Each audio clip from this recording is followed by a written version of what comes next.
Hello नमस्कार साथीहरु, तपाईलाई यो नेपाल हो भन्ने च्यानलमा एकदमै स्वागत छ। म रियाज, म अनुप र आजको यो एपिसोडमा हामी तपाईहरुको लागि एकदमै नयाँ टपिक ल्याएर आएका छौं र यो टपिक अहिलेको यो हाम्रो कन्डिसन हेर्दाखेरि पनि एकदमै इम्पोर्टेन्ट छ जस्तो लाग्छ। अहिलेको यो टपिक चाहिँ के छ भनेपछि नेपालमा विद्यार्थीहरुले प्लस 2 पछि पढ्न किन रुचाउँदैनन् त?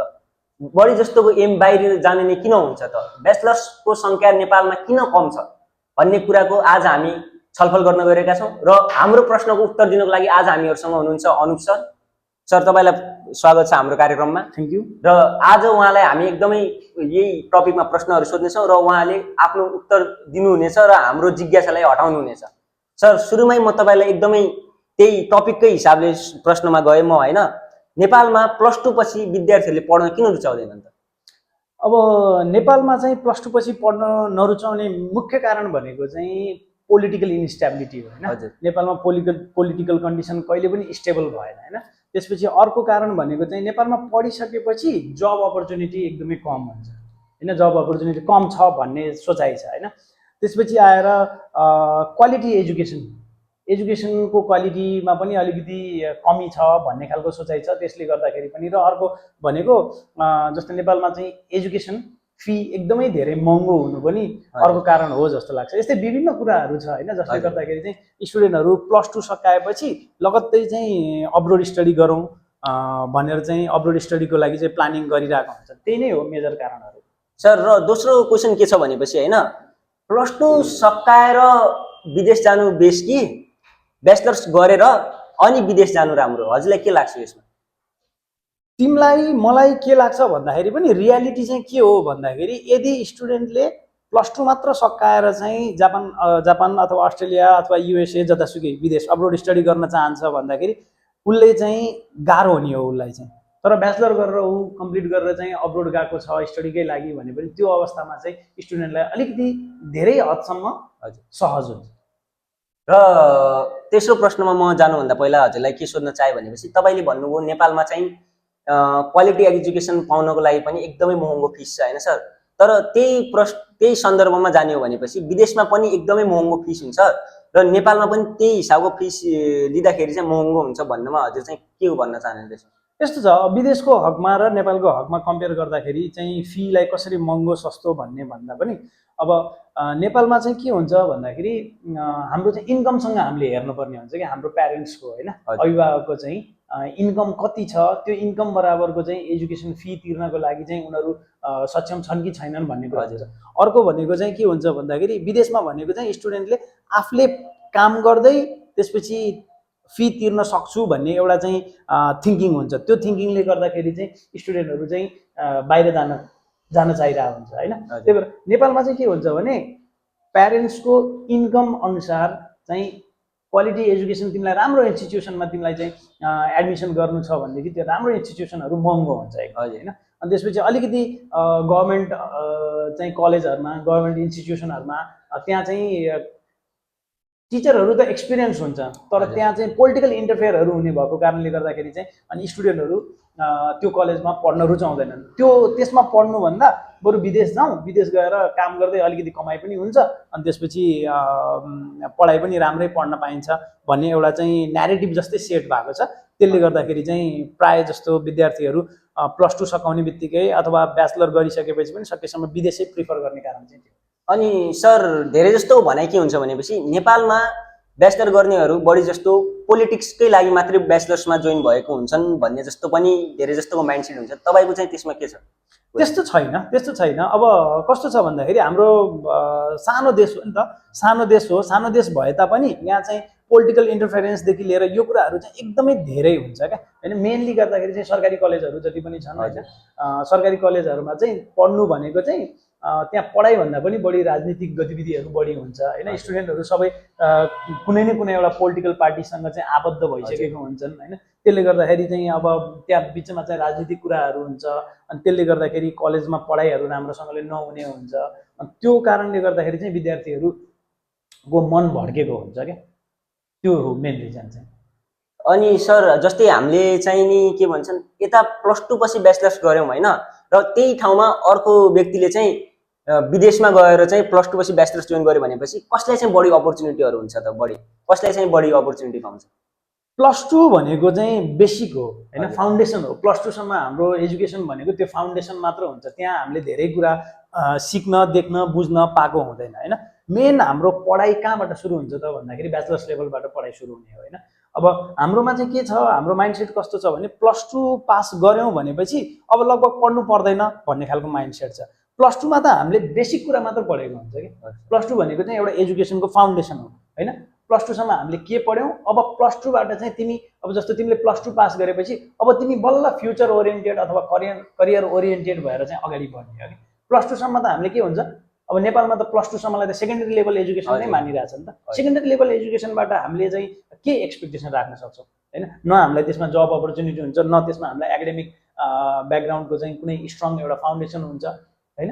त्यही भएर +2लाई चाहिँ सेकेन्डरी लेभलमै राख्नु पर्यो होइन। ब्याचलर्स लेभल भनेको चाहिँ हाम्रो करियर ओरिएन्टेड हुन्छ, जब ओरिएन्टेड हुन्छ र फ्युचर ओरिएन्टेड हुन्छ। ब्याचलर्स लेभल नपढिकन हामीले धेरै एक्सपेक्टेसन राख्नु चाहिँ त्यस्तो धेरै मिनिङफुल हुन्छ जस्तो लाग्दैन।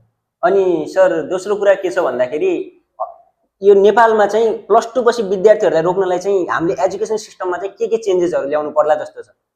अब एजुकेसन सिस्टममा मात्रै चेन्ज लिएर आएर हुँदैन होइन। +2 पछि स्टुडेन्टहरूलाई रोक्न त मेन कुरा भनेको चाहिँ अब हाम्रो देशमा सानो देश छ होइन, अनि इकोनोमिक कन्डिसन पनि त्यति राम्रो छैन। त्यसपछि पोलिटिकल इन्स्टेबिलिटीको कुरा त मैले अघि नै गरिहालेँ होइन। त्यसपछि अर्को मेजर कारण भनेको चाहिँ के हुन्छ भन्दाखेरि फ्यामिलीको एक्सपेक्टेसन हुन्छ क्या होइन। हाम्रो देशमा चाहिँ के छ भन्दाखेरि छोराछोरी भनेको चाहिँ परिवारको गरिबी मेटाउँछ भन्ने एउटा हाई एक्सपेक्टेसन हुन्छ होइन। त्यो एक्सपेक्टेसनले +2 पास गर्ने बित्तिकै स्टुडेन्टलाई चाहिँ त्यो एक्सपेक्टेसनले थिचिसकेको हुन्छ होइन। त्यो बर्डन बोकेर स्टुडेन्ट अगाडि बढ्न खोज्दाखेरि ऊ कहिले पनि डेस्टिनेसनमा पुग्न सक्दैन क्या। +2 मात्र पढेर तिमीलाई कसले जब दिन्छ होइन। +2बाट मात्र तिमीले के स्किल हुन्छ तिमीसँग। त्यो कारणले गर्दाखेरि हाम्रो मेन ब्याकबोन भनेको चाहिँ के हुन्छ, करियरको लागि, जबको लागि, स्किलको लागि मेन ब्याकबोन भनेको ब्याचलर्स लेभल होइन। त्यही भएर +2 एउटा चाहिँ स्कुल लेभलबाट र गार्जियन प्यारेन्ट्सले पनि के गर्नुपर्छ भने +2 मात्र पढेर तिमीले इन्कम जेनेरेट गर्न सक्दैनौ होइन। +2 मात्र पढेर तिमीले हाम्रो गरिबी मेटाउन सक्दैनौ भनेर चाहिँ उनीहरूलाई तिमीहरूले ब्याचलर गर्नै पर्छ। विदेशै जानु छ भने पनि ब्याचलर गरेर विदेश जाऊ होइन। अनि त्यसपछि आएर तिमीलाई चाहिँ नेपालमै बसेर केही काम गर्नु छ भनेदेखि पनि तिमीले पहिला ब्याचलर जोइन गर, ब्याचलर क्लियर गर, अनि त्यसपछि चाहिँ अगाडि बढ्न सक्छौ। यो एउटा चाहिँ पहिला ब्रेन वास गर्नु पर्यो होइन, ब्रेन वास गर्नु पर्यो। अनि त्यो लगत्तै अब सरकारी सबैले सबै खालको कलेजहरूमा पढ्न सक्छन् भन्ने छैन होइन। विदेशमा पनि सरकारी कलेज पनि हुन्छ, प्राइभेट पनि हुन्छ। जसले चाहिँ विदेशमा चाहिँ के हुन्छ भन्दाखेरि सरकारी कलेजहरूमा गभर्मेन्टको चाहिँ सब्सिडीहरू दिएको हुन्छ होइन, अथवा स्कलरसिपहरू धेरै दिएको हुन्छ। प्राइभेट यदि गभर्मेन्ट कलेजमा चाहिँ उनीहरूले नाम निकाल्न सकेनन् भने त्यो केसमा चाहिँ उनीहरू त्यसपछि प्राइभेट कलेजमा जाने हो। हाम्रोमा चाहिँ के छ भने सरकारी कलेजहरूमा पढाइ राम्रो हुँदैन, यहाँ चाहिँ क्लासहरू रेगुलर हुँदैन भन्ने चाहिँ कारणले गर्दाखेरि महँगो कलेज प्राइभेट कलेजहरूमा जानुपर्ने हुन्छ। अनि प्राइभेट कलेज पनि सबै सस्तो छन् भन्ने पनि छैन, सबै महँगो छन् भन्ने पनि छैन। अघि मैले भनेको जस्तै प्यारेन्ट्सको गोजी हेर्नु पर्यो। हजुर, प्यारेन्ट्सको गोजी हेरेर त्यो अनुसार चाहिँ गर्नुपर्ने हुन्छ। त्यही भएर अब यो कुराहरू जस्तो पोलिटिकल कुराहरू पनि सुधार गर्नु पर्यो होइन, इकोनोमिक कन्डिसन पनि सुधार गर्नु पर्यो। अनि अबभ अल स्टुडेन्टको चाहिँ माइन्डसेट चाहिँ चेन्ज गर्नु पर्यो। किन +2 मात्र गरेर मेरो फ्युचर छैन भन्ने खालको माइन्डसेट गर्नुपर्छ। त्यो गर्यो भनेदेखि स्टुडेन्टलाई चाहिँ समहाउ कन्ट्रोल गर्न सकिन्छ। अनि सर बढी जस्तो विद्यार्थीहरू एकचोटि +2 पछि ल बाहिर गइ पनि हाले होइन, र उनीहरूले उहाँ चाहिँ आफ्नो हायर स्टडिजहरू कम्प्लिट पनि गरे। त्यसपछि बढी जस्तो विद्यार्थीहरूले वहीँ कमाउने, वहीँ बस्ने प्रिफर गर्छन् नेपाल फर्किनुभन्दा। त्यसमा हजुरलाई चाहिँ वहाँ बसेर कमाउनुमा बढी फाइदा हुन्छ कि यहाँ नेपाल फर्केर आफ्नो श्रम नेपालमै खर्च गरौँ भन्ने जस्तरी जसको माइन्डसेट हुन्छ होइन, त्यसरी बढी कमाइ हुन्छ कि वहीँ बसेर कमाइ हुन्छ जस्तो लाग्छ? त्यसमा चाहिँ डिपेन्ड्स होइन, तिम्रो पर्सेप्सन के छ, अर्कोको पर्सेप्सन के छ होइन। मेन रिजन चाहिँ के हो भने सबभन्दा पहिलो कुरो त हामीले चाहिँ के गर्नुपर्छ, स्टुडेन्टलाई सकेसम्म विदेश जानबाट चाहिँ रोक्नुपर्छ। किन भन्दाखेरि स्टुडेन्ट भनेको युवा हो, युवा भनेको देशको एसेट हो होइन। अब एसेटै देशमा रहेन भनेदेखि देशले चाहिँ कसरी ग्रोथ गर्छ होइन। देशको ग्रोथ, इकोनोमिक ग्रोथको लागि, डेभलपमेन्टको लागि, फिजिकल अथवा चाहिँ सबै इन्फ्रास्ट्रक्चर डेभलपमेन्टको लागि, सबै कुराको लागि चाहिँ चाहिने भनेको हामीलाई स्टुडेन्ट हो। तिनीहरू भनेको एसेट, रियल एसेट भनेको उनीहरू हो। अब उनीहरू सबै विदेश गइरहेछन्, विदेशबाट फर्किन खोज्दैनन् हजुर। होइन। अब अभियसली नेपालमा भन्दा विदेशमा कमाइ धेरै छ, तर खर्च पनि त त्यही अनुसारको छ हजुर। नि त, त्यो पनि त सोच्नु पर्यो नि त हामीले होइन। अब विदेशमा गएर नआउनुको मेन कारण भनेको नेपालको चाहिँ पोलिटिकल इन्स्टेबिलिटी मात्रै हो होइन।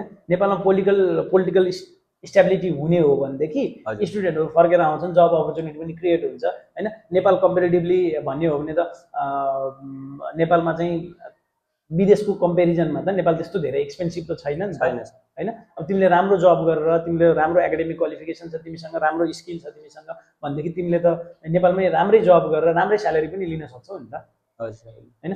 त्यो मेन रिजन भनेको चाहिँ पोलिटिकल इन्स्टेबिलिटी हो। पोलिटिकल इन्स्टेबिलिटी ले गर्दाखेरि चाहिँ तिम्रो देशको कन्डिसन फ्रजाइल छ होइन। अनि एडमिनिस्ट्रेसन लेभलबाट त्यसपछि कुनै पनि लेभलबाट चाहिँ देश एउटा राइट वेमा अगाडि बढिरहेको छैन नि त। त्यो भएपछि अनि अर्को कुरा के हुन्छ, विदेश गइसकेपछि त्यहाँको सिस्टम त्यहाँको फेसिलिटीहरू यो सबै देखिसकेपछि चाहिँ नेपालसँग कम्पेयर गरेर हेरिन्छ, त्यो केही पनि म्याच हुँदैन क्या हजुर। अनि त्यसपछि नेपाल जानुभन्दा त बरु यहीँ बसौँ होइन, बरु स्ट्रगल गर्नु पनि गरौँला, यहीँ बसौँ भन्ने खालको माइन्डसेट हुन्छ। त्यो कारणले गर्दाखेरि चाहिँ उनीहरू डिस्टर्ब भएको मेजर रिजन भनेको पोलिटिकल इन्स्टेबिलिटी नै हो सर। अनि यो पोलिटिकल इन्स्टेबिलिटी हजुरले भन्नुभयो होइन जुन कुरा, अनि पछि यही विदेश जानबाट हाम्रो अहिलेको युवाहरूलाई रोक्नलाई सरकारले चाहिँ कस्तो भूमिका खेल्न सक्छ कि लाइक यिनीहरूलाई यता नै रोकौँ भन्ने जस्तो केही नियमहरू लागू गर्न सक्छ कि केही उनीहरूलाई केही यही देशभित्र केही अपर्च्युनिटीहरू क्रिएट गर्न सक्छ कि अहिले सरकारले चाहिँ के भूमिका खेल्न सक्छ त यसमा? सरकारले सबभन्दा पहिला विदेश जानलाई स्टुडेन्टलाई विदेश जान रोक्न सक्ने भनेको चाहिँ +2 पढेको स्टुडेन्टलाई चाहिँ विदेश जान रोक लगाइदियो भनेदेखि सबभन्दा बढी रोकिने चाहिँ त्यहीँनिर हुन्छ होइन। +2 भनेको मैले पनि अघि भने सेकेन्डरी लेभल पढेर विदेश जाने भनेको उहाँ गएर चाहिँ स्टुडेन्टले ब्याचलर गर्नुपर्ने हुन्छ होइन। अब यहीँ ब्याचलर गरेर चाहिँ स्टुडेन्ट विदेश गयो भन्दाखेरि के हुन्छ, उनीहरूले चाहिँ त्यहाँ अपर्च्युनिटीहरू पाउने सम्भावना हुन्छ। तर +2 मात्र गरेर चाहिँ विदेश जाँदाखेरि अपर्च्युनिटी कम हुन्छ, को चान्सेस कम हुन्छ होइन। अब सरकारले चाहिँ के गर्न सक्छ भन्दाखेरि उनीहरूलाई चाहिँ ब्याचलरसम्म कुनै पनि हालतमा यहीँ रोकेर अनि त्यसपछि आफ्टर ब्याचलर चाहिँ बाहिर जाने सिस्टम लगाइदियो भने ब्याचलर लेभल भनेको 4 इयर्स हुन्छ। 4 इयर्सको पिरियड भनेको ह्युज पिरियड हो। त्यो पिरियडमा स्टुडेन्टको माइन्डसेटहरू चेन्ज भइसकेको हुन्छ, ऊ यहीँको इन्भाइरोमेन्टसँग घुलमिल भइसकेको हुन्छ। अर्को भनेको चाहिँ किन स्टुडेन्टहरू बाहिर गइरहेछन् त? अब जस्तै अहिलेको गभर्मेन्टले चाहिँ कलेजमा जुन भइरहेको पोलिटिकल इन्टरफेरेन्सहरू छ त्यसलाई चाहिँ रोक्न खोजिरहेछ नि त अहिलेको। त्यो रोकियो र कलेज इन्स्टिट्युसनहरू एजुकेसनल इन्स्टिट्युसनहरूमा चाहिँ राम्रोसँगले रन हुन थाल्यो। अब हाम्रो टियुकै कुरा गर्ने हो भने टियुको रिजल्ट टाइममा हुँदैन होइन। योभन्दा अगाडि +2 एसईको रिजल्ट हुँदै 3 महिना लाग्थ्यो। अब अहिले त्यो सिचुएसन चेन्ज भएको छ। यसरी बिस्तारै कुराहरू चेन्जेस हुँदै आयो भनेदेखि स्टुडेन्टमा पोजिटिभ माइन्डसेट आउँछ, उनीहरूले यहीँ अपर्च्युनिटी देख्न सक्छन् अनि त्यसपछि यहीँ रोकिन सक्छन्। मेन कुरा भनेको फेरि पनि आउँछ कुरा कहाँ भन्दाखेरि स्टेबिलिटीमै आउँछ। र अहिले चाहिँ हामी हाम्रो कार्यक्रमको अन्तिममा पुग्दाखेरि हामीले चाहिँ के जान्न पायौँ भनेपछि political instability is the main reason कि विद्यार्थीहरूले चाहिँ +2 पछि बाहिर नै पढ्ने निदो गर्छन्, डिसिजन बनाउँछन् भन्ने कुरा चाहिँ अहिले हामीलाई हाम्रो सरले भन्नुभएको छ। र सर अन्तिममा चाहिँ होइन हाम्रो विद्यार्थीहरूलाई चाहिँ तपाईँ के भन्न चाहनुहुन्छ त? +2 पछि यतै पढ्ने कि विदेशै जाने भन्ने कुरामा तपाईँले के भन्न चाहनुहुन्छ आफ्नो भने? +2 पछि अब नेपालको एजुकेसन सिस्टम त्यस्तो नराम्रो छैन, नेपालको एजुकेसन सिस्टम राम्रै छ होइन। तर अलिकति अपर्च्युनिटी ल्याक गरिरहेछ, त्यसमा कुनै दुई मत छैन होइन। अपर्च्युनिटी ल्याक छ त्यो कारणले गर्दाखेरि। र अर्को कुरा के भयो भने स्टुडेन्टहरूमा चाहिँ सबैजना विदेश गएको भएर सबैजना विदेशै जाउँ भन्ने खालको त्यो खालको चाहिँ एउटा फ्लोमा चाहिँ बगिरहेकोहरू छन् कि स्टुडेन्टहरू होइन। त्यो फ्लोमा नगएर आफ्नो करियरको बाटो हेर्नु पऱ्यो क्या, अरूलाई हेरेर भएन क्या होइन। तिम्रो लाइफको बाटो एउटा छ, मेरो लाइफको बाटो एउटा छ। एउटै क्लासमा जतिजना स्टुडेन्टहरू मानौ एउटा क्लासमा 30 जना स्टुडेन्ट छन् भने त्यो 30 जना स्टुडेन्टको लाइफ फरक पाथमा जाने हो। हजुर, कसैको पनि लाइफ एउटै पाथमा जाँदैन क्या होइन।